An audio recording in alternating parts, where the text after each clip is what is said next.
প্রতি বছরের ন্যায় শীতের আগমন ঘটে ভাপা পিঠার মাধ্যমে।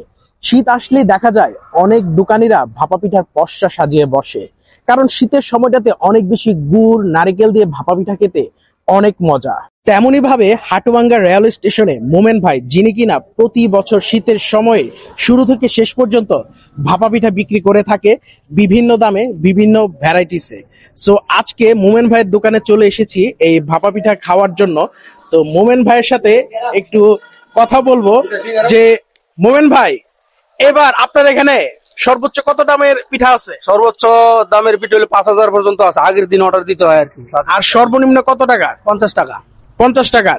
তো মোমেন ভাই কিন্তু প্রতি বছরই পিঠার অনেক পসরা সাজিয়ে বসে, যেমন আপনাদেরকে আমি একটু দেখাই এখানে কি কি আছে।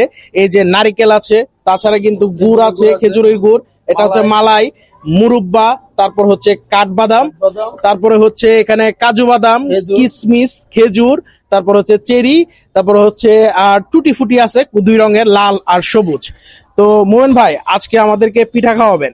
তো পিঠাটা হচ্ছে আমি যা যা বলবো তাই আপনি দিবেন, কি দিবেন না? ঠিক আছে, দিব।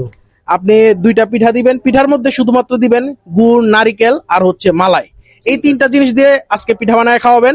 তো দর্শকরা আজকে দেখবে, দেখা জানাবে আপনাকে যে আসলে পিঠাটা কেমন হয়েছে দেখতে। তো সুন্দর করে আমাদেরকে পিঠা বানায় দেন। প্রথমেই চালের গুঁড়ি, নারিকেল, গুড় মিশ্রিত একটা বলের মধ্যে রাখা হয়েছিল, সেটা থেকে বাটিতে নিয়ে তারপর গুড় দিয়ে তারপর সেখানে কিন্তু মালাইটা দেওয়া হচ্ছে, তারপর কিন্তু কাজু বাদাম দেওয়া হয়েছিল, কাজু বাদাম দিয়ে তারপর আবার নারিকেল দেওয়া হচ্ছিল সেই ছোট্ট বাটিটাতে। সো পিঠাটা কিন্তু তৈরি হয়ে গেছে। এখন আমি ভাঙতেছি, জাস্ট দেখুন ভেতর থেকে গরম গরম ধোঁয়া ওঠা একটা স্মেল আসতেছে, কারণ গুড় আর হচ্ছে মালাই একসাথে মিক্সড হয়ে এত সুন্দর একটা স্মেল মুখে দিতেই যেন একদম মিশে যাচ্ছে। মোমেন ভাইয়ের ভাপা পিঠাটা আসলেই অস্থির।